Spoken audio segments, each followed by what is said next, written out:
Originally, we planned on having 4 separate individual topics, and we're going to do some interactive things. The weather's fairly poor, and we've had to rearrange some things.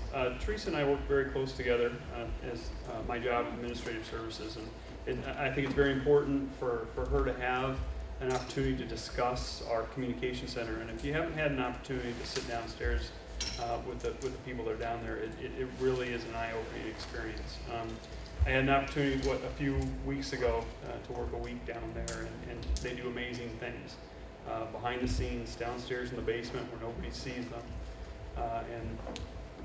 Our job and how we do our job as police officers is a direct reflection on how professional they work downstairs and what a great job Teresa does and the people that we're training to be operators. So communication, and this is Teresa Lang. She's the communications supervisor for the Marshalltown Police Department. She's done so for?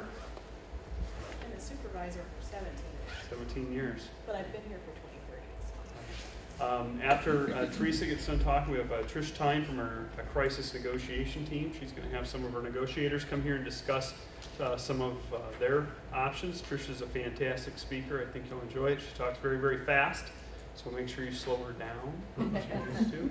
But she'll get through quite a bit of information. Lieutenant Chris Roush is going to come in and talk about our bike program, bicycle officer program. And then we're going to have a SWAT discussion after that, which is going to be downstairs in our briefing room, which is next to the communication center. So when we get down there, if you choose to, we can give you a re-look at the communication center if you haven't had an opportunity at that time. And I know one of your slides at the end, we were talking about a tour. And we can take care of that after the SWAT talk downstairs after the evening about 9 o'clock. If you need, can we do fingerprints while we're down there? We can do that. And anytime that you want to get a hold of me, we can do those. It only takes a couple minutes. Anything else? Everybody having a good time? Yeah. Great. I appreciate that. And you, folks have a great night. If you need anything else. Well, thanks for letting me come and talk to you tonight. I really appreciate the opportunity. Like Chris said, I've been with the Communication Center for 23 years. I did start out as a dispatcher and worked in the comm center for 6 years before I became the supervisor, and I've been the supervisor for about 17 years. I was born and raised in Marshalltown. My maiden name is Navra, N-A-V-A-R-A. I don't know if that rings a bell with any of you folks, but graduated from Marshalltown High School, graduated from UNI, and then got a job here, and life kind of got busy, and now it is 23 years later. I'm still working at the police department, but very happy to do so. And at any time during my little talk here, if you have any questions, feel free to interrupt me and ask a question. That's okay. We're going to be playing some calls for service. I know a number of you have had an opportunity to come in and do a ride-along, I guess, or a sit-along in the communication center. So I just want to warn you ahead of time. I don't think any of these are too bad. Don't be shocked if you hear some language in these calls. I can't remember. There might be 1 or 2 in here that I went and added, but sometimes, you know, we don't talk to people when they're having a good day. We talk to people when they're having a bad day. So I just want to warn you ahead of time. If something offends you, you know, let me know, and I can stop the recording. So I guess I'll get started. We have a mission statement in the Communication Center, and that is that we are the critical link between the citizens throughout the county and the responding public safety agencies. And what I mean by throughout the county is we dispatch for the entire county. So not just the Marshalltown Police Department, we dispatch for the Marshall County Sheriff's Office, the State Center Police Department, the Melbourne Roads Police Department, the Marshalltown Fire Department, as well as all the volunteer fire departments and first responders. So last count, I think there's 17 or 18 agencies that we dispatch for. So wherever you're at in Marshall County, you call 911, it comes in to our communication center. We're the only one in the county, and most counties, that's how they do things. They usually just have one. It's a consolidated type of operation. But what we want to do is collect the information as fast as we can, as efficiently as we can, and as accurately as we can, because we want to make sure that the information we're collecting is right before we give it to those responding units. And we want to do it fast.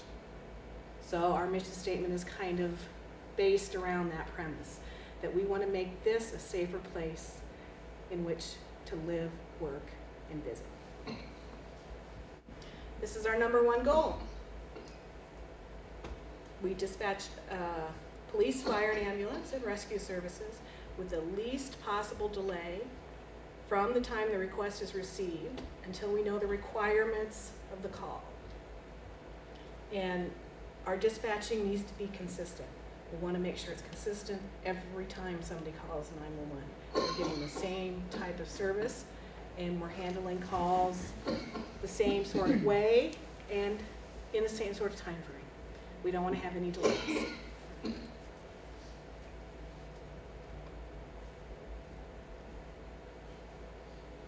This is just sort of the services that we provide. Again, going over that, we are the only 911 center in Marshall County. We don't dispatch for the Marshalltown area paramedic service, the ambulance. 911 calls requesting an ambulance get transferred immediately over to the ambulance service to the hospital, and we stay online long enough to find out the address, the nature of the problem, and then we dispatch the Marshalltown Fire Department in the city of Marshalltown, because they go on all ambulance calls in the city, and then the first responders out in the county. And I should have brought some of our maps today. If you've sat in the comm center, we have maps, and they're all kind of different shaded of the 12 different fire departments and first responder zones. So we get a call in the county, we're pulling down those maps. Most of us kind of know who we're going to send, but we always have to confirm with the maps. We do have communications with other agencies outside our immediate county. For example, all the surrounding counties, we have a radio frequency called point to point, and we can communicate directly with them over the radio via point to point. So for example, if we have a reckless driver on Highway 30 and it's eastbound, and we know we don't have a deputy in the area, we're probably just gonna either send a message to Tama County or get on the radio on point to point and tell them the information we need. Iowa State Patrol, we have their frequency. We are not their primary dispatch. Iowa State Patrol, in Marshall County goes through Des Moines State Radio. But they are here, they're around. We have to listen to that channel. They can contact us at any time and use our services when they need us. Sometimes they'll be in town backing up the Marshalltown Police Department. A lot of times we'll call them on accidents out in the county, especially on state highways. The Iowa State Patrol handles accidents on state highways. We work closely with MAPS, Marshalltown Area Paramedic Service, again, to transfer the calls to them. They have their own dispatchers, but we dispatch all their rescue units. We talk to the city street departments, public works. You have power outage, your lights, all the traffic lights go out. We call the city engineer at 3 in the morning and say, hey, we need stop signs at every intersection down South Center Street. So we work closely with them. We do have radio contact with them during the day as well. And county road crews. We do have 6 911 lines. 3 are just for your cell phones, and 3 are for your old-fashioned hardline phones. I call it old-fashioned, even though I have a hardline phone and I will never give it up. And there are reasons why. Cell phones are not as reliable as we would like, or maybe that you have come to see on television. If you call 911 from your cell phone in Marshall County, 90–95% of the time, it's going to come to us. Maybe if you're on the outskirts, if you're in LeGrand, sometimes it goes to Tama County, because it bounces off a tower in Tama County and it goes there, and they end up transferring it directly to us. Now, all PSAPs, which is a public safety answering point, have the capability of transferring a 911 call from one county directly to another. So if you go to Tama and you're in LeGrand and you need help, they're going to transfer it right back to us. One button transfer. but we don't always get your location. So that's important for you to know when you have your cell phone. Even though you may have GPS enabled, you may have a brand new cell phone, it doesn't always come into us. And if you've been in the comm center, we do have a nice mapping system.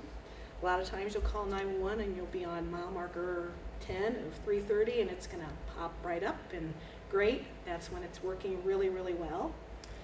But about half of the time, it doesn't. It'll bounce off a tower and we'll get a tower with a bunch of triangles around it and we'll know you're somewhere in that circle, but that's a big area for us to try to find you. So what I tell people is always, always, always, and this is something to pass on to your friends and your families, know where you're at. Be aware of your surroundings. If you're driving down 330 to go to Des Moines, kind of know what mile marker you just passed. You never know when you're going to have to call us. And we don't always know where you're calling from. We average about 1,400 emergency 911 calls per month. This is kind of an old PowerPoint that's went up. We had over 26,000 911 calls last year. It was a record. We've never had that many 911 calls. I don't know why. Obviously, those are not all emergencies at all. Probably less than half are real emergencies. A lot of them are pocket dials. A lot of them are kids on the phone. If you have an old phone and you give it to a child to play with, take the batteries out, please. A lot of people, you know, they have these old cell phones laying around and, oh, here, my granddaughter can play with this. Well, we get a lot of those calls. And that really does take up a lot of our time and prevents us really from giving the time we need to emergencies because we're handling so many non-emergency calls. We handled about 90,000 administrative line calls. So that was a record too. I don't know, everybody thought they needed to call us last year. We have 4 administrative line numbers, and that's for the police department and sheriff's office. If you look up those entities, or, you'll see our number listed. And a lot of people call us because they need a copy of a record, or they need to talk to someone that's in jail, or they don't know who to call. They may have a problem, or they need to know when trick or treat is, or something like that. So they call our administrative line calls. Granted, we do get those calls on 911 too, by the way. But they do call our admin line calls. So dispatching is very much about multitasking. So on top of handling all those 911 calls, we get the admin line calls. And then we handle all the radio traffic coming in from the field units. So it can get pretty busy in there pretty fast. And a lot of things coming at you at the same time, but our dispatchers do a great job of multitasking. And it's not an easy job to learn. It takes them about 6 months to learn the job. And it's very much a team environment. We only have 2 on duty at all times. We're a little bit short-staffed now. We did have a difficult staffing year. We're still trying to get people trained. We had a retirement. We had a couple people resign. So still trying to catch up on that. But hi, folks. We are the majority of the crisis hostage negotiation team, the crisis negotiation team from Marshalltown Police Department. Last year, we actually joined with Marshall County Sheriff's Office as well. So missing from our presentation tonight is DeMorris Dean. Most people know him as Demo from the Sheriff's Office. He is one of the negotiators as well, but he's gone on some military training right now. So we're gonna go ahead and start some introductions, and we'll let everybody go ahead and introduce themselves here. I'm Sergeant Trish Tyne. I've been with the Marshalltown Police Department since 2003, so May 1st actually, so a couple days shy of starting my 12th year here. My law enforcement experience, those spans past that, I've been in this job for about 18 years, so learned a lot, have been involved in some gang negotiations. By far, this is my most favorite gig, so I'll let you guys go ahead. I was going to say much about myself. So what I did is I put together just a couple of pictures of who I really am, and it has nothing to do with law enforcement at work. This is why I do what I do. That's my husband. He's crazy, got in the same line of business. And if you can see, that's Daddy's car out there as he's getting ready to leave for work. So that there is just a little bit of who I am. Again, I've been here 8 years, and I got to doing this a couple of years ago in the crisis negotiation team, and it's been quite an experience. We'll go through a little bit of what it takes to be on this team, but it's so rewarding in the end to get to do what we do. My name is Craig Lagerschultz. I've also been with the police department for 8 years. During that time, I've been patrol. I've done crime scene investigation. My current assignment is the school resource officer at the high school, and part of the crisis negotiation team. It's kind of a secondary role within the police department. Some additional team players that make up our team: Captain Mike Hankin with the Marshalltown Police Department, has about 30 years law enforcement experience and about 17 years as a negotiator. He was the negotiator back in the day when there was one. And this is definitely a job that requires a team. So he is our actually team leader, liaison with the SWAT team when we're out at a critical incident. We also have Dr. Paul Daniels. I don't know if anybody's familiar with him from Center Associates. Wonderful guy to have on staff and to have on hand. He can do some great things for us, including giving a psychological read of the person that we're negotiating with, as well as potential hostages and debriefing hostages and giving us some guidelines and tools to use in the negotiation process. So he is a wonderful asset to have as well. So this is what we learned from that. 2020 hindsight needs to be 2020 insight and 2020 foresight. What happened then, we should train to avoid ever happening again, because we don't want to be at that call where we take somebody that extra push that way. We need to bring them closer to where we're at. And really what we do is emotional and mental CPR to somebody at that moment. Like I said, that's a terrible example, but one that I have to show to let you know the seriousness. We could do a lot of crisis negotiation movie clips in here that are funny, but it's not funny. There's nothing about it that's funny. So we have some requirements for successful negotiators here. I'll let you read through these as they're up there, because there's a lot of information, and there's a lot of things it takes to be a successful negotiator. And it's not something that you can be taught. It's not something that we look at someone and point at them and say, well, let's make you a good negotiator. You can throw at them certain skills, but you can't provide them with the empathy or the sympathy or the ability to listen, active listening, and some of the things that you just need to have natural in order to be able to do it. And it takes a real strong backbone once it's all completed. I mentioned last week, I had a suicidal subject last week that called into a crisis hotline. They got forwarded over to our comm center. The crisis hotline was in Cedar Rapids. They got forwarded to the dispatch center. Dispatchers contacted me, said, you're a negotiator. We got a subject here in Marshalltown. We had his name, we had his first name only, his age, and he wanted to shoot himself. And so they handed me the phone and they said, work your magic. So it was a moment where we have to kind of determine, what do we have? Do we have it? Is this a team? Is this a SWAT team call out? So to get the feelers out, I called this guy back, and I didn't know what I was going to be able to get through to him. And it didn't take very long to realize he needed someone to talk to. And he said he was at the very bottom of where he could be. It was rock bottom.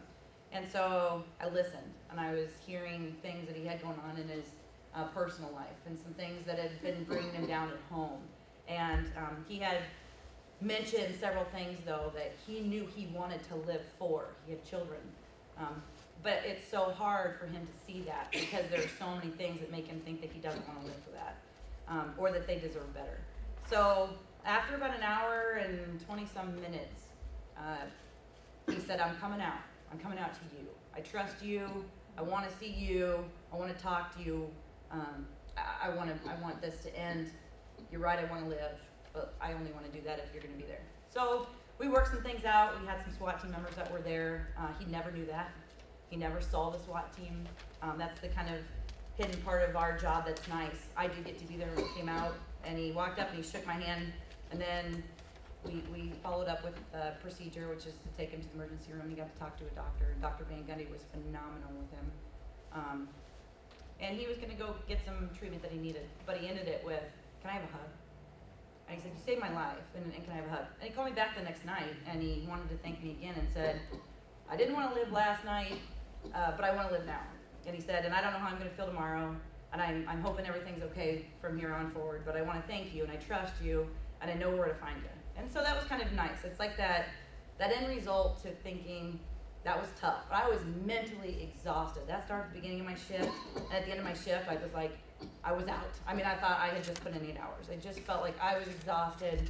My shift was exhausted. Nobody got to feel what I got to feel. I was going up, I was going down. My emotions were happy, I was really sad.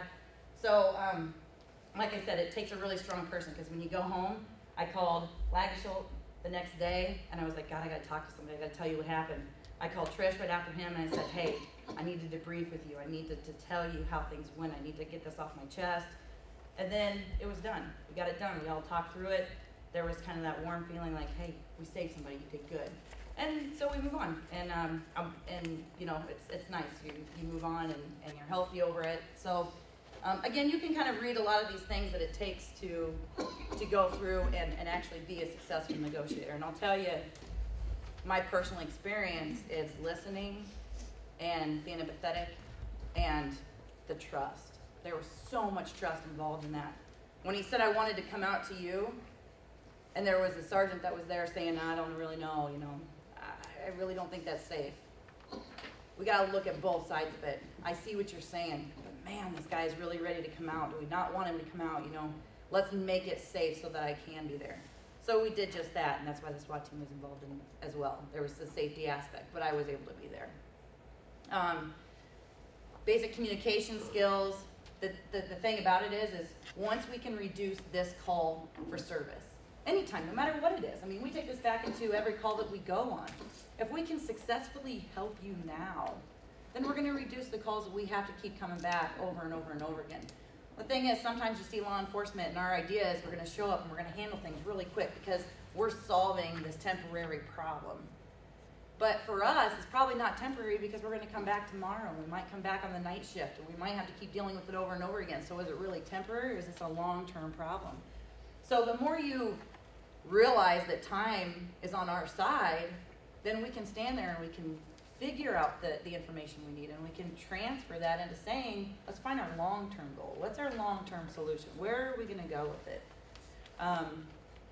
Again, it's hands-on contact.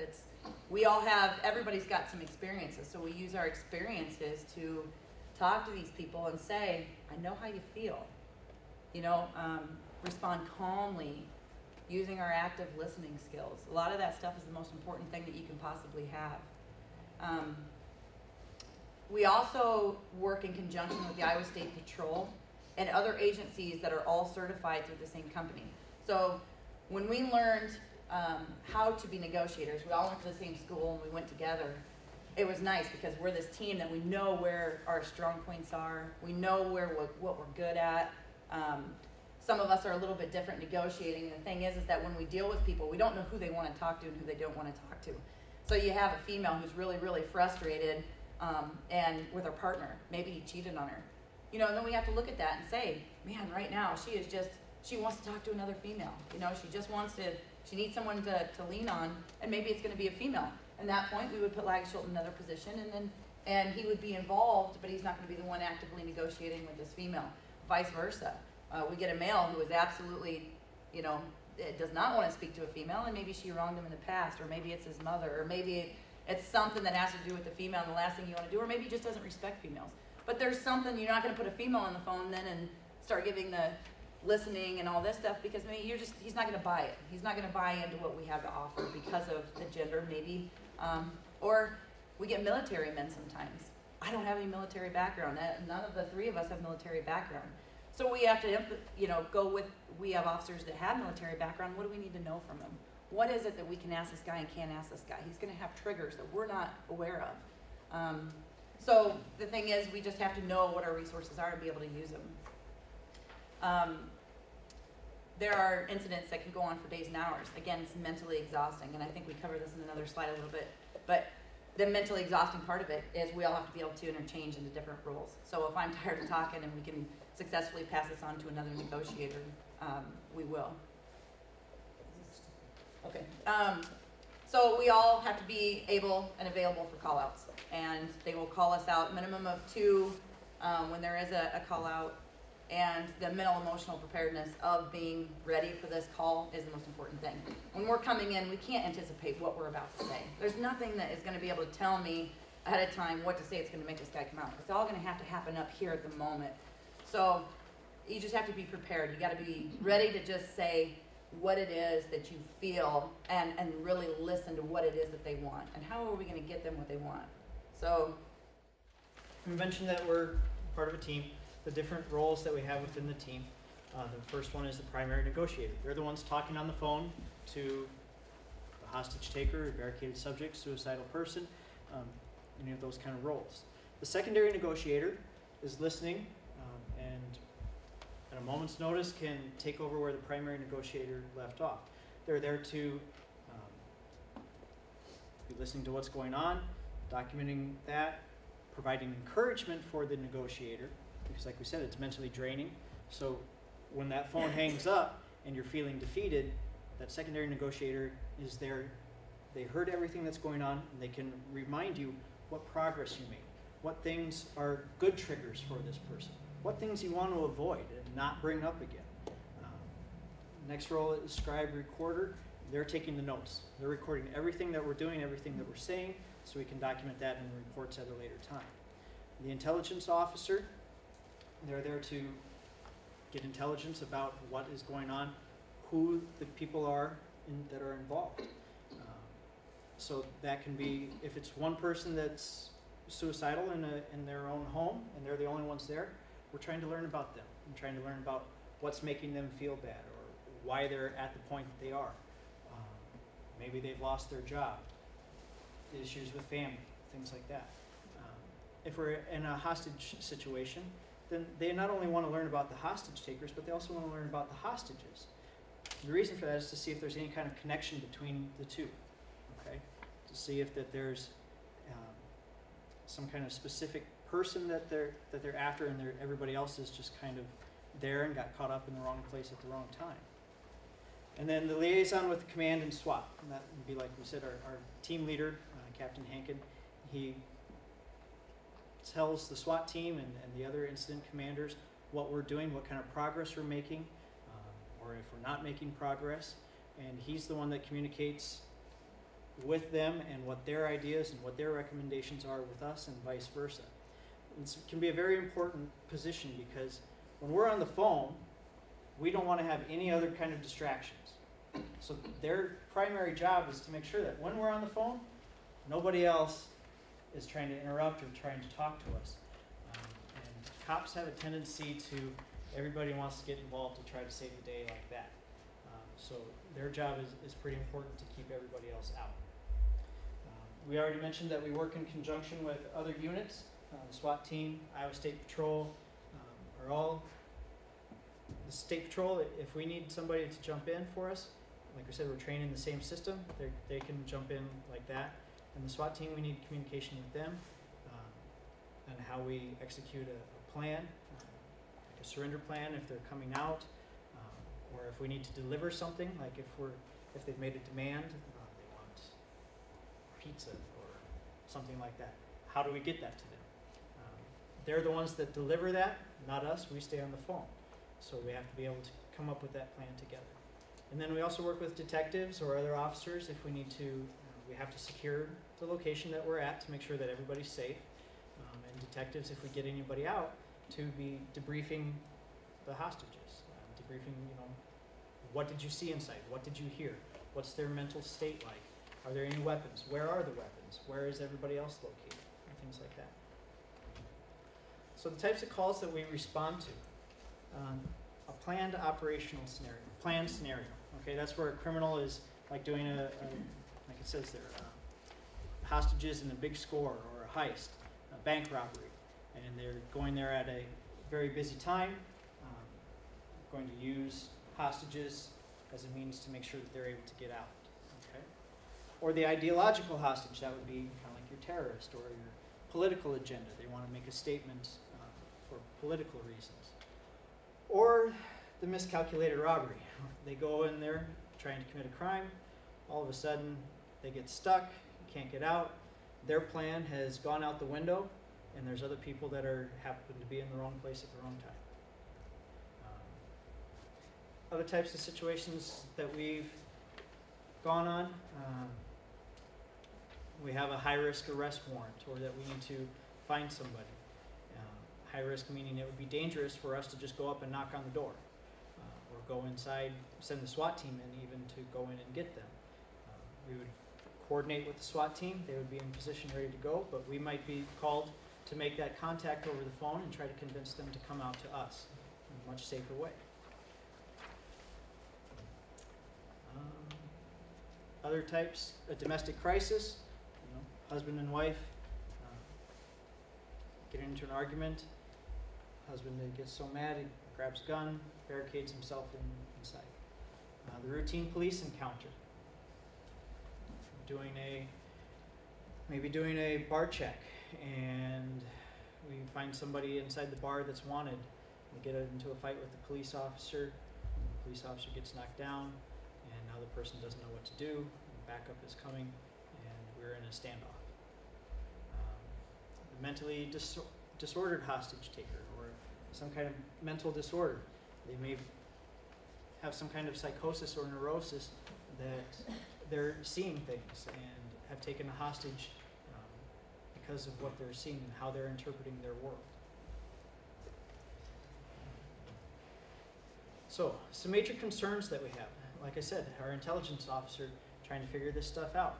Is the hostage known or deliberately selected by the hostage taker, HT hostage taker? Or past history of violence between the hostage taker and the victim? There may be police involvement, there may not.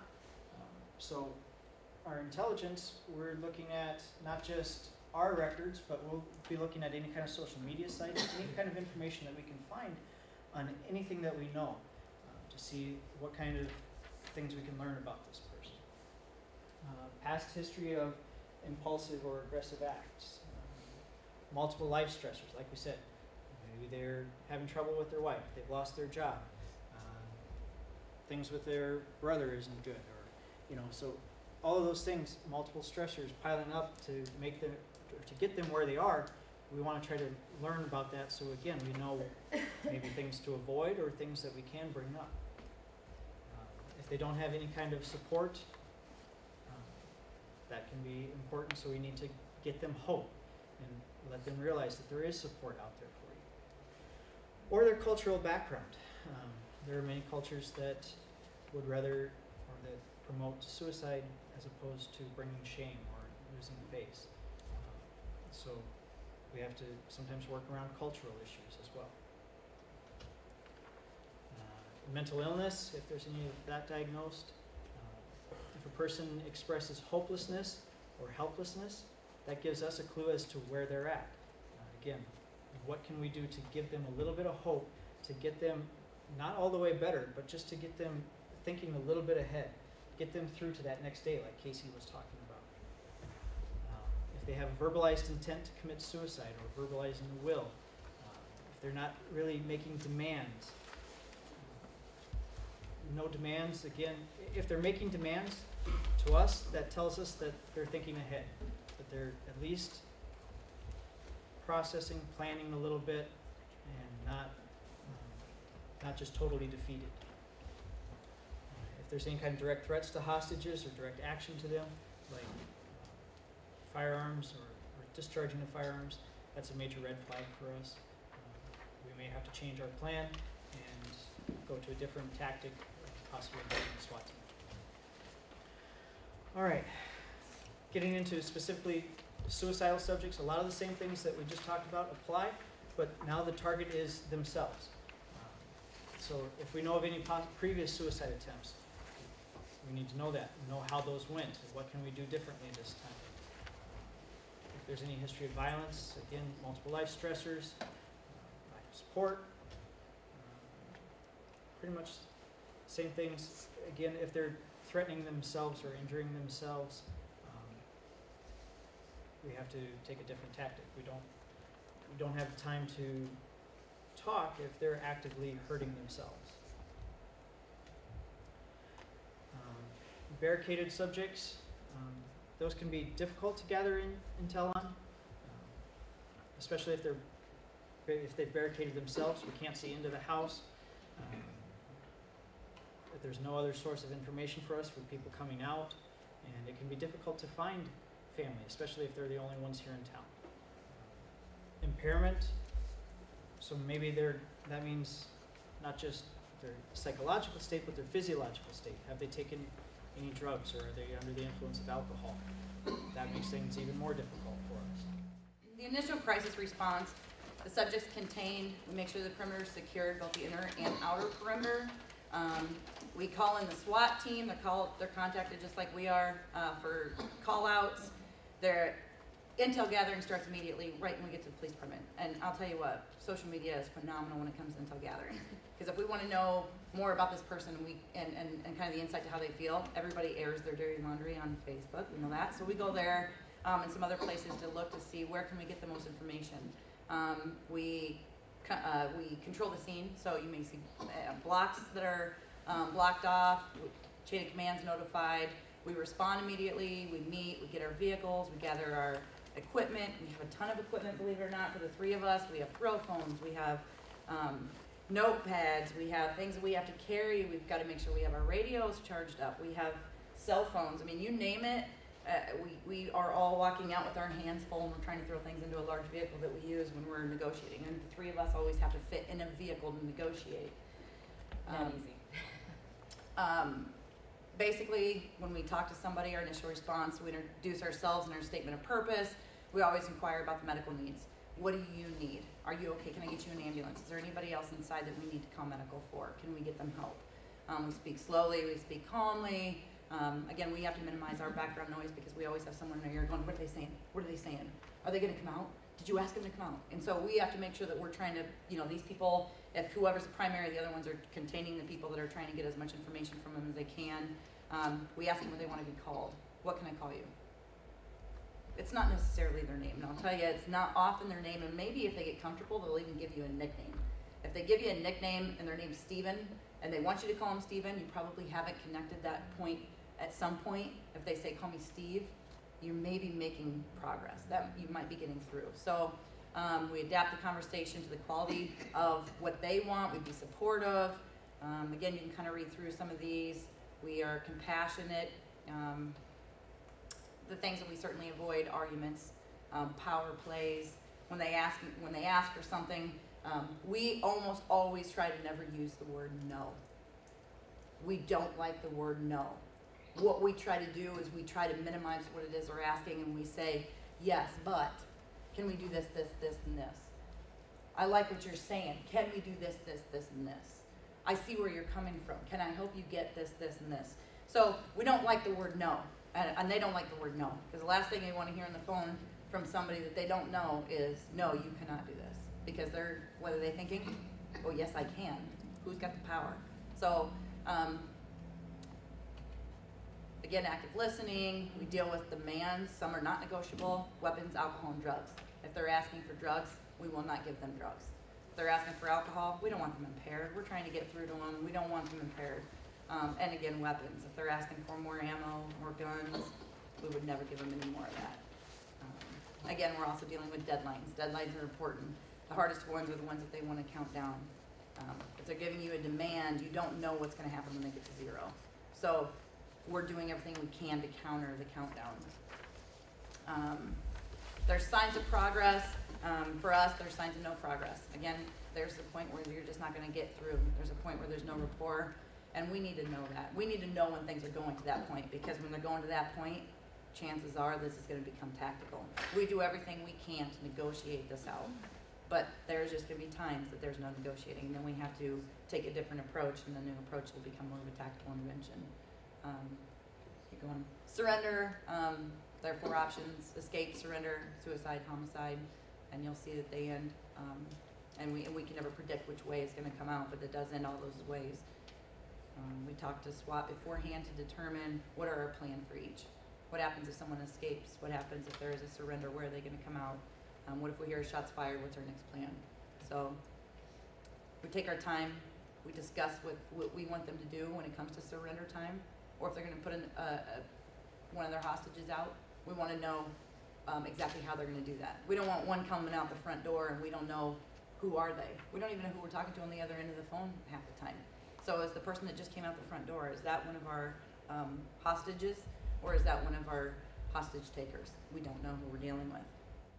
Yeah, one of the things we never do is use the word surrender. So here we are giving this in a training, surrender. That already has a negative connotation and like I lost, that I'm giving in to you, acquiescing to your desires. We try to not use that word, we say the exit plan.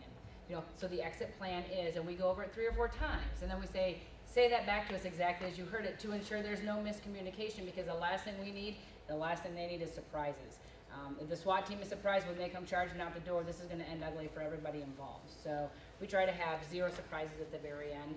Some things that do change the way we negotiate with folks is mental health diagnoses that we're aware of. I gave you a sheet that gives you some of NAMI's latest stats on mental illness.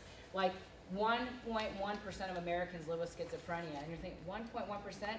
2.4 million people. That's a lot. Okay, when it talks about 1 in 4 adults in this country have a mental health disorder within any given year. Okay, look around. How many's in this room? How many of us could that entail? So we have to make sure that we're cognizant of that, because it certainly changes the way we interact and negotiate with somebody. If they're paranoid and they see SWAT circling around their house, will that help or hinder us? And then if they see it and they bring it up and we say, no, nobody's out there, well, now we're lying because they know what they saw or what they think they saw, and we have to address it and be as real as we possibly can with it. So we definitely have to take the mental health stuff into consideration. One thing that I always think that we have to consider is the mental health of the officers negotiating these cases as well. It's devastating, it's debilitating. If you have a win situation, you're elated. Can sometimes be a God complex. I saved this person. Ultimately, they chose to be saved. If they end up killing themselves, oh my gosh, what if I would have said? And you can't beat yourself up for that, because once again, that was their choice. You put everything out there that you possibly can, but I'd be a liar if I said that you went home at night and didn't think about these cases and lay there with your head on your pillow thinking, this could be my son or my daughter or my mom or my dad. So it is personal.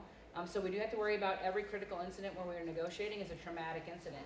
So you will have post-traumatic stress. So we have to watch each other to ensure that does not become a disorder, because there's a difference between post-traumatic stress, which is normal, and post-traumatic stress disorder, which interferes with your daily functioning.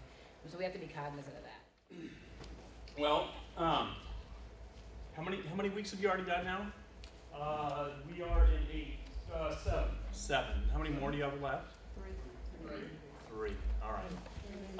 Well, I guess I'm going to have to start out with an apology. You guys have had to listen to a lot of boring police officers. Talk about a lot of boring subjects. All right. But as it stands right now, you can sit here and you can let all that stress and that tension away, because we're going to talk about bicycles today. All right. And the long and the short of it is, if it's got 2 wheels and pedals, I'll ride that stupid thing. It just is what it is. And kind of give you a little background on me. I am the shift commander for the 311 shift, which means that I don't get to ride a bike very often. I grew up riding bikes just like everybody else who grew up in Marshalltown. I raced bikes when I was in high school, and then when I went in the Army, and I didn't ride bike then. Obviously, I walked a lot, but I didn't ride bike. I came back to Marshalltown and actually got hired somewhere else as a police officer, but I came back to Marshalltown. And in 2001, the captain called me in his office and he says, Roush, we're going to send you to bike school. Are you kidding me? Are you kidding me? And he's like, no, I'm not kidding you. And so I ended up going to this 5-day school where I jumping over curbs and going upstairs and downstairs, and I just can't believe it. They're paying me to ride a bicycle. But for the next 5 years, for the next 5 summers, I rode a bicycle pretty much for my whole job. So it was a really fun time for me. As far as my career goes, of all the things that I've done in law enforcement, and I've been a field training officer. I've been on patrol. I was a domestic abuse, sexual assault detective. I was a detective sergeant trained in homicide. I was on the SWAT team for 8 years. Nothing was as fun as riding a bicycle. Riding a bicycle around and getting paid for it. I kind of joke around with my family that I made pro, you know, by being able to ride a bike for the police department, because, you know, I'm getting paid to do that. But we're going to talk a little bit about the bike patrol here. The bike patrol actually has been around for in three different centuries. Okay, and you might say to yourself, how's that impossible? Because Marshalltown's not 300 years old, right? But it started in the late 1890s, all right? The program was reignited in the 1990s, and, the program is still strong to this day. This is what a police bicycle circa 1892 would have looked like. Now, this is not a Marshalltown police officer, it's not a Marshalltown police bike. We have a picture of a police officer with a police bicycle, and I tried as hard as I could tonight to find that. I probably should have started before tonight trying to find that, but that's how it goes. All right. William Fisher, Bill Fisher, obviously was in the business of making regulated valves, and when he started his company, he didn't know if that was going to make any money or not, right? So he started making bicycles too, and I'm assuming that the bicycles that we used back in the 1890s were also probably made here in Marshalltown, which is an interesting a bit of fact. But you know, back in the 1890s, it wasn't all that uncommon for anyone to be on a bike, whether it be police officers or messengers or you know, people just going to and from work. It was very common for people to be on bicycles. This would be a police bicycle circa, this class was actually in 2005. Some of the people you might know, Vern Jefferson, Trish Tyne, myself, and Todd Tuttle. That was back when we only had 4 bicycles. The modern day bicycle patrol, it was actually established in 1995. It was part of our DARE program, or part of that division that was associated with the DARE program. Officers Platt and DeVinny went through class International Mountain Bike Police Bicycle Association. IPIMBA is what they would be the acronym for that. At the time, we had 2 Trek bicycles. This is actually one of them. It's an original bicycle to that time. I think one was donated by the bike shop, and the other one we purchased. Since then, we have 2 purchased in 1999, 1 in 2006, and 1 in 2008. Our fleet is actually becoming quite old, but we make do. Personnel, we probably have over 20 people that have been certified as bike officers through their careers. But just like me, they get promoted out of a position, or they end up in another division, and they can't ride anymore. Currently, we have 9 officers ready to patrol on bicycles. They're distributed, not so evenly, but they're distributed between the 3 shifts. And but no officer patrols on a bicycle all the time. We just don't have the manpower right now to be doing that. Last year, though, we did. I was able to certify Reserve Officer Aaron Poley, which is really nice. He really likes to ride bikes anyway, and he can, instead of coming in and riding shotgun with another officer, he can just hop on a bike, which is pretty invaluable for us. It did come at a cost, though. It took me from March to October to certify him, because he's a reserve, he's a volunteer, and so it was literally like 2 hours here, 3 hours here, 4 hours there, 15 minutes here, an hour here, to get him through all of that training. When you look at bicycle patrol, me as an administrator, there are 3 aspects to a bicycle program. First is the training. The second would be actually meeting the public, literally having the rubber on the road, and the maintenance of the bicycles in the program itself. Training, every officer that's in the bike patrol has to go through a 40-hour class. It either has to be through the Iowa Law Enforcement Academy, or for the older riders, the IPIMBA, International Mountain Bike Police Association. We'll take either of those, but they're both 40-hour courses. This is a very small list of things that you have to do. One is riding up and down stairs. To get through our class, you have to be able to ride down at least eight stairs at one time. It's not that big a deal. It's probably the easiest thing you can do in the class. By the time you start, you're down and you're done. We also go upstairs. There's a 25-mile ride at the end. We have slow speed drills that we have to do and pass within a certain amount of time. There's patrol tactics. There's vehicle stops, because you actually can stop a vehicle on a bicycle. All right, it's one of those things. People, oh, there's no way you can possibly stop a bike or a car on a bicycle. It's just impossible. You know, the laws of physics would make it. You know, you just wouldn't be able to do it. And everybody that was goes through my class really worries about this. I mean, you can see the tension, you can feel it, sometimes you can smell it. But inevitably, after 10 or 20 seconds of me saying go stop a car, they've got a car stopped. It's really not that hard. You just have to get over that hurdle. We also have a specific firearms instruction that we do. You have to be able to know what to do with this stupid bike. You don't think about these things. I mean, we're in a car most of the time, so you know, you would exit the car, you take your seatbelt off, and you get out of the car, and you get behind the car, or you do like a combat roll, or whatever it is that you do. But we're used to dealing with that. But when you have a bicycle in between your legs, what do you do with that? Can you shoot while it's in between your legs? Do you know how to get off the bike? Do you know how to get off the bike when it's moving to be able to do that? And so you have to be able to go through this specific firearms training for being on a bicycle, because this is different. We're used to doing police work in a whole different way. And when you throw a bicycle into the mix, it just makes it a little different, not harder, but different. Again, training can be done here or at the academy. I am an instructor for the academy. So sometimes I teach at the academy, sometimes I teach here. Last year we taught 2 full-time officers. Again, it was like a day here, a day here, a day here, a day here. I'd prefer it was all 5 days at once, but it just doesn't work out that way. But we make do. And then I had a reserve officer pulley that I did over many, many months. Meeting the public. Meeting the public comes in a couple different forms, all right? I talk about patrolling, but I'll come back to that.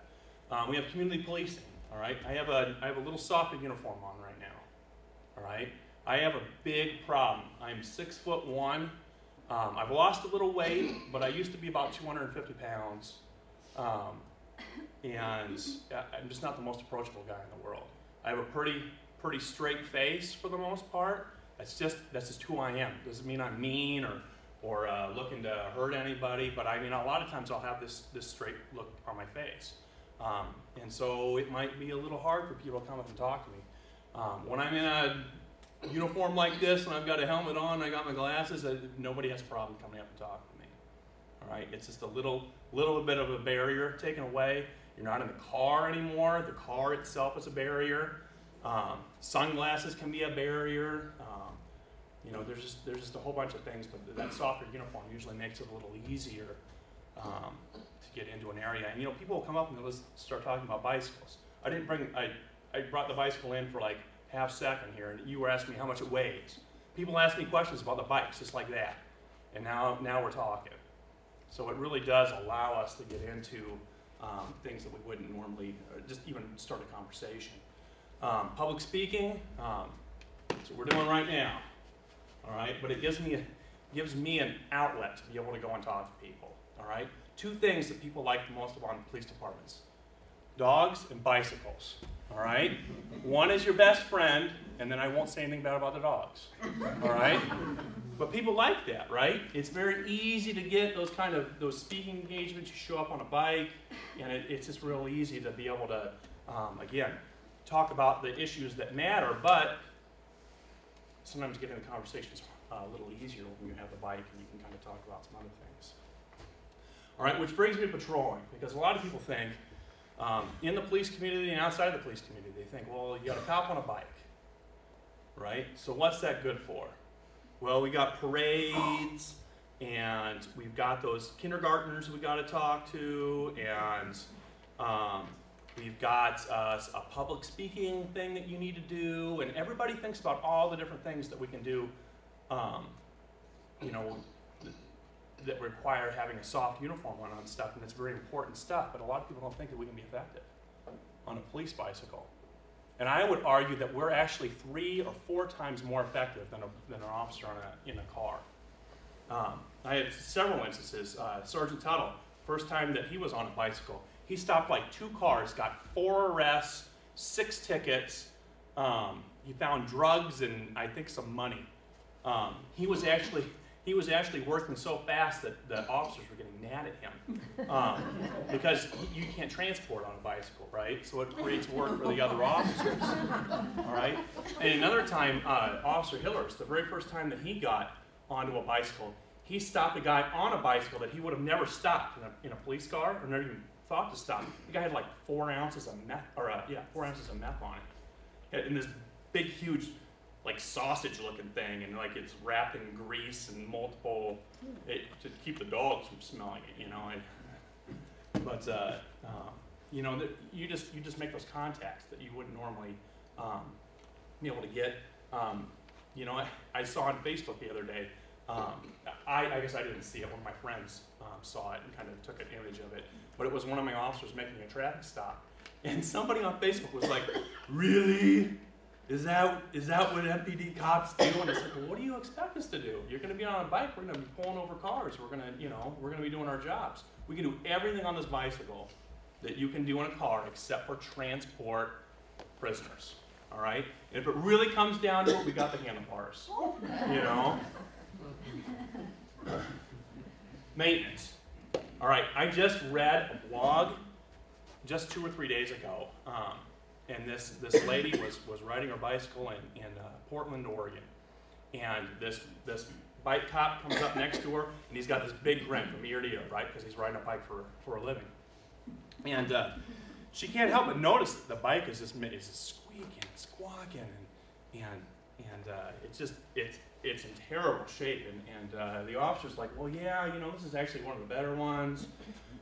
It's the one that I ride all the time because I know what's wrong with it," you know, that kind of thing.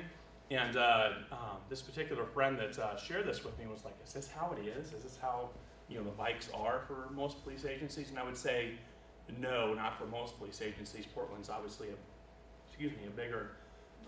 bigger agency, but I've been able to talk the chief and is spending a little bit of money on some tools. You guys probably, when you do your tour, saw where we keep the bikes, we work on the bikes there. We do most of the work on the bikes right here in-house. There are other things, maybe some warranty work, maybe some repairs that I don't have tools for that we have the bike shop deal with. But for the most part, I mean, this is a piece of equipment. Just like our cars are a piece of equipment, just like our weapons are a piece of equipment, it's something that we have to maintain, all right? And so right now, they sent me to a school a year or so ago at the academy. It was, you know, just basic maintenance of a bicycle and being able to take the bearings out and clean those and repack those and all the different things you do. And I've trained Officer Tejada in that as well, in the hopes that we can kind of keep that going, because it's a piece of equipment. And if it's not working right, you're not going to be able to do as effective a job. So I would say that is definitely one of the things that we need to keep up. Now, we have the pros and the cons of the bike patrol. All right, we've already talked about some of these. All right, so we're going to go over the pros real quick, and these are just some of them. A big pro is the element of surprise. All right, you can be riding around in a bike uniform just like this, and it could be gray, it could be the bright yellow that we used to have, it could be the white that we had when I first started bike patrol. Got a big gun belt on, and you can ride right up on top of people that are doing bad things. I've ridden up on burglars, I've ridden up on people with drug issues, I've gone right up in the middle of a fight before. There's definitely an element of surprise there. Another pro is that you're fast in an urban setting. Anywhere in the uptown area here, I can beat a police car. With its license sirens on, I can beat that police car because I'm not having to watch out for quite as many people. You know, I can dodge people, I can dodge cars. This is an emergency vehicle without lights and without siren. Some bikes do have license sirens, and that's kind of funny. And we kind of make fun of those guys when they come through the academy. Not because it's not important, but because you should be able to, you know, if you go to some of these other places like LA and stuff, you watch like some of those guys down by the beach, you'll know when they're coming through an intersection. You're going to hear them about 3 blocks in. You know, you can get, I don't have to even think about stopping at the stop sign because I'm not using the stop sign. I'm cutting through the parking lot. I'm going across the yard. I'm cutting around, and I can see, you know, 20 seconds in front of me, and I'm making my way to wherever it is that we need to go. And I guarantee I can make it in an uptown area like this. I can beat a squad car with license sirens. Any bike officer could. Another pro is a bicycle can be used for defense. When we make a stop, if I make a stop in a park or something like that, I will put this bike in between you and me. All right, and I will step back from the bike. And if you want to get, if you're giving me your license, you're going to do it to me over that bike. I'm not coming over to the bike like this and reaching over. You're going to reach over that. And if you come around the bike, I'm going to come around the bike this way. And we're going to play this game until somebody else shows up, right? But I'm going to use this bike. It's going to give me a second or two if somebody, you know, thinks, oh, I can take this guy, you know, or doing whatever. But it's good.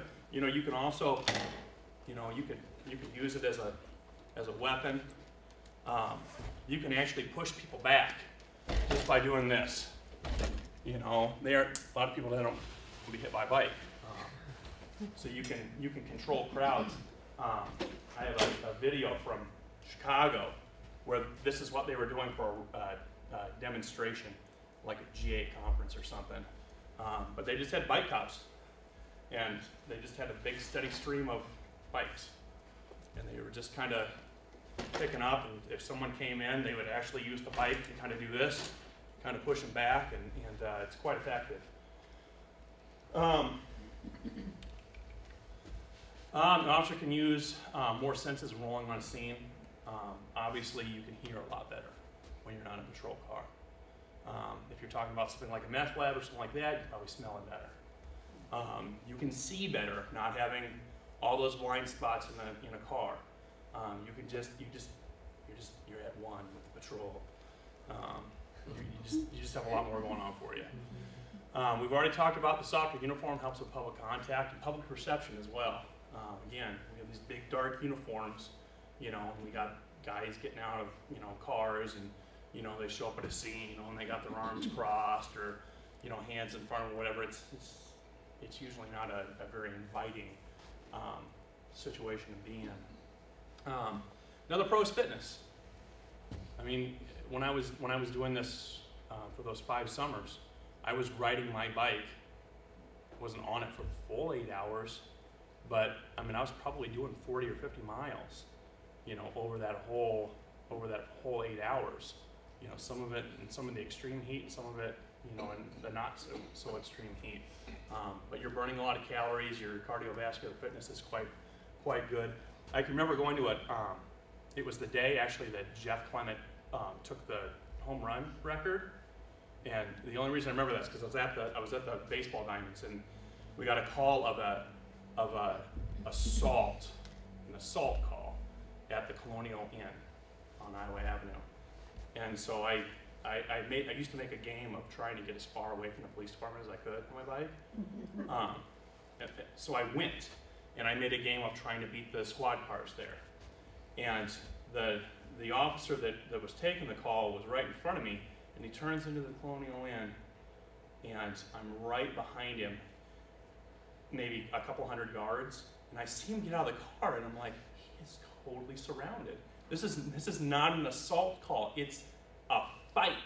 That's what it is. So you've got 30 people on this side, and you got 30 people on this side, and so I get off the bike and yelling and screaming and end up back to back, literally with this officer. If you've ever been in a bar fight, and you don't have to admit to that or not, but if you're in a bar fight, right, you usually get back to back, so that nobody can hit you in the back of the head or anything like that. So literally, me and this officer are back to back with 60 people, and I can remember yelling and screaming on my radio for people to come.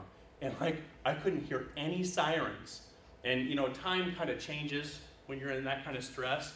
But I remember just we need more cars, you know, and the dispatchers are like, checking, 448 checking, I'm still in trouble, I need more cars, you know, and I can't hear any sirens, and so finally you do kind of start hearing some sirens, and you know, there's still, it's 2 against 60, and you're just back to back, and I remember this one group, and they were yelling and screaming at me, and it was a time, it was probably, well, when was that, like 2003 or 4, or whenever Jeff, it was a while ago, probably 10 years ago. But it wasn't real common to see cops in shorts. And so this one guy was yelling expletives at me, and you know, effing cops, effing shorts, nice legs, and all this stuff. And finally, one of them kind of goes up to me and goes, listen, he rode his bike here. and I think his friend kind of like figured it out, like maybe I should go pick on the other cop. You know, and so I mean, fitness definitely comes into play there. I can remember usually jumping on my bike in the first 2 weeks, I would lose about 10 pounds, just from that constant aerobic activity. And riding with all this equipment, you know, with the vest and stuff, it makes it quite a bit harder than when you're riding with just, you know, that we call the sausage casing, you know, the nice tight, you know, stuff that people that ride bikes and races and stuff. But it's a lot more comfortable than all of this. Some of the cons. You see the first pro is the element of surprise. The first con is also the element of surprise. I have literally ridden right past a burglary. 10 o'clock at night, and I was done. I was done being done. I was tired, I was hot, and I went to Dairy Queen to do the community policing thing, right? And so I got this ice cream cone, and I'm riding on the sidewalk. It must have been quite a sight.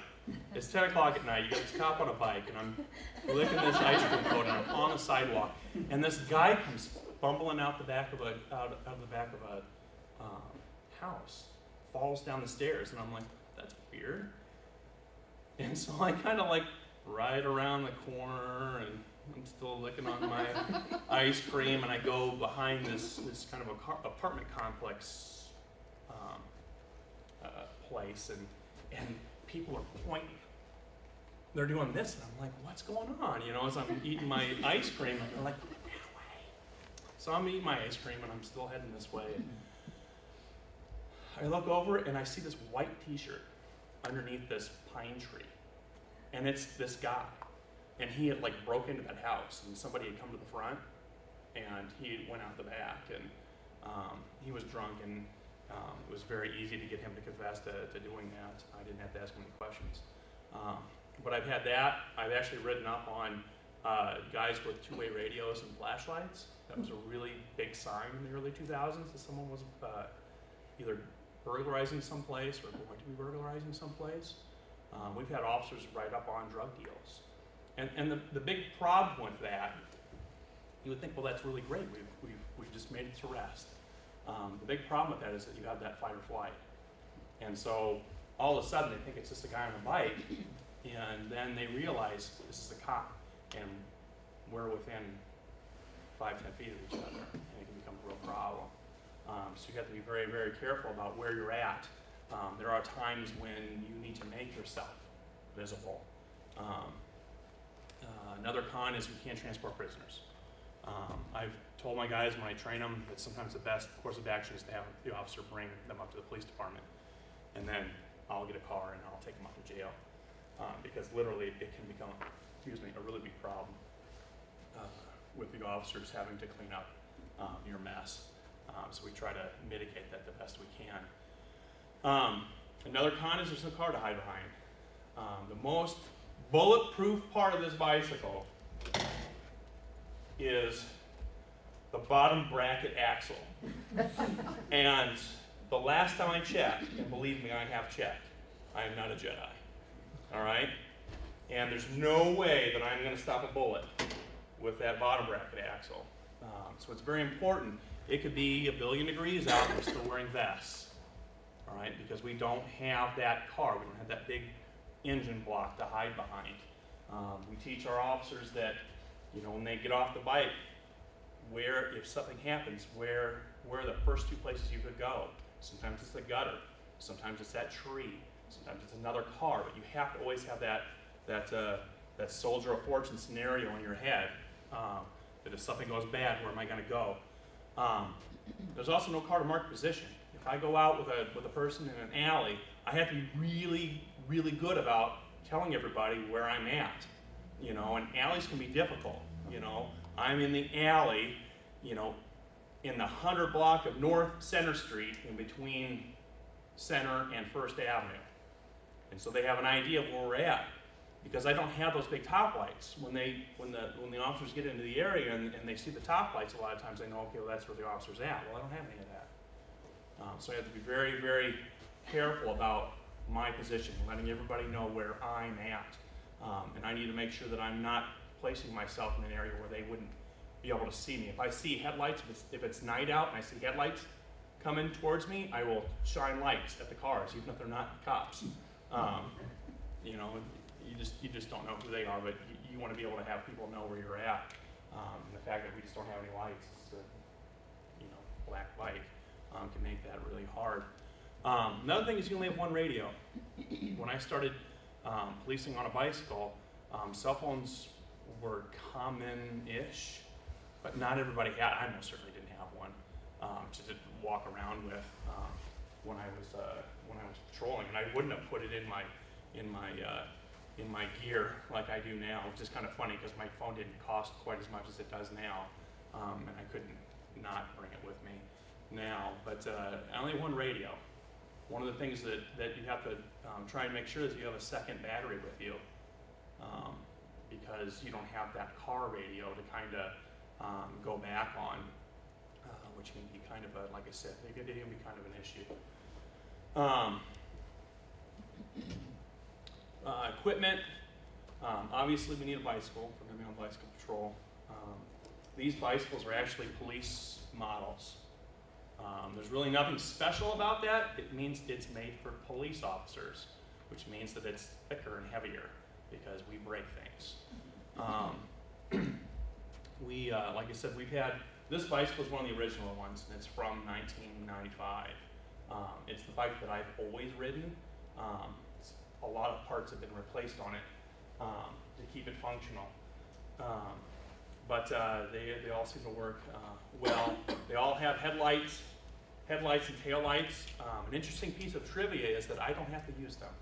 It's one of those laws that I don't have to use them if I'm patrolling an area and I want to be dark, I don't have to have them on. Now we teach our guys that you just can't go down the road without your lights on because it's not a very good public relations thing. It might be legal, but it's not right. A lot of times if I'm sneaking around and I don't have my lights on, if I see a car, no one's gonna see me do it anyway because I'm gonna get off the road and I'm gonna hide because it's, like I said, it's a way of actually just sneaking around.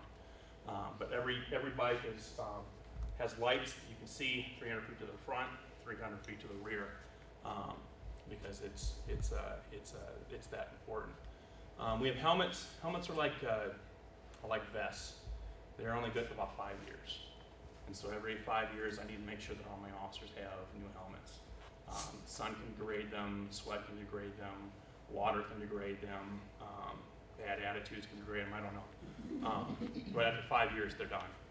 And we need to get new ones. We all wear eye protection. We can issue, you know, the bottom of the barrel stuff. It works just fine now. A lot of guys will get things that they can change the lenses out on so that they're dark or they're clear or whatever.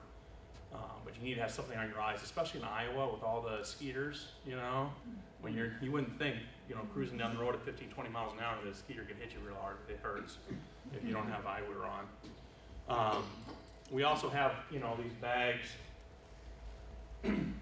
on the back. And it's, some of the stuff is uniform and some of it's not. Some officers carry more stuff, some officers carry less stuff. But of course, these are nice, ones if you want to wear those. But you're gonna have tickets, so that you can issue those kind of things. Everybody's gonna have an extra tube because you don't want to get stuck anywhere. And you don't want to have to call a patrol car to come get you. All right, that is absolute end of the line kind of thing. I've had to do it once because one of my crank arms was loose.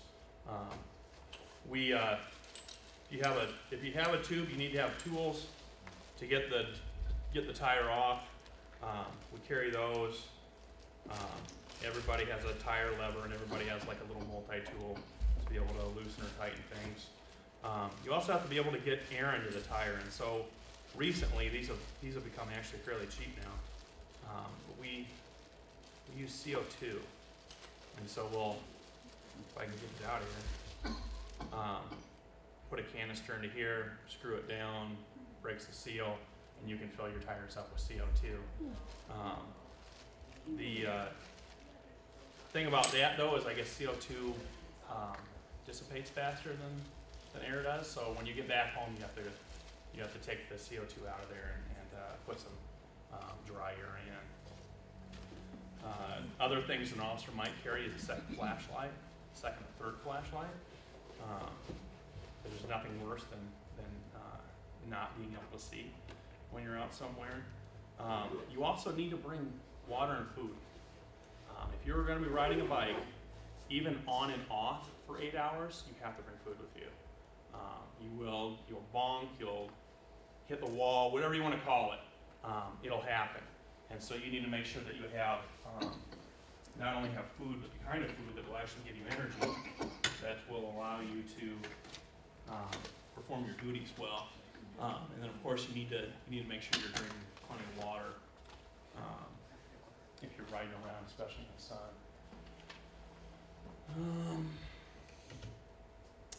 I think that's about it for me. If you guys have any questions, I'm all for answering them. Why no mirror? What's that? Why not a mirror? Why not a mirror? We had mirrors on these, and when I first started, we had mirrors off the sides of these because that's about the only place that you can put a mirror on is off the ends of the handlebars, and we were breaking one a week because the bikes get laid down. So we just don't have them on there anymore. We also do a lot of training on scanning backwards to be able to see if there's a car behind you. Like I said, the mirrors work okay, but they became a problem. They have mirrors that you can put on your helmet, but that is a no-go for law enforcement. I would end up getting that in my eye or something else because of the nature of just law enforcement in general. We clip our helmets, but when we get off the bike, we unclip them because there'd be nothing worse than getting face masked, and having someone grab your helmet. And these are really, really big vents in here, which is really nice unless somebody grabs it with their hand, and now they completely own you. So it's one of those things that we impress upon from the very first day that you undo your chin strap when you get off the bike. So it's just a matter of we couldn't keep them on the bike.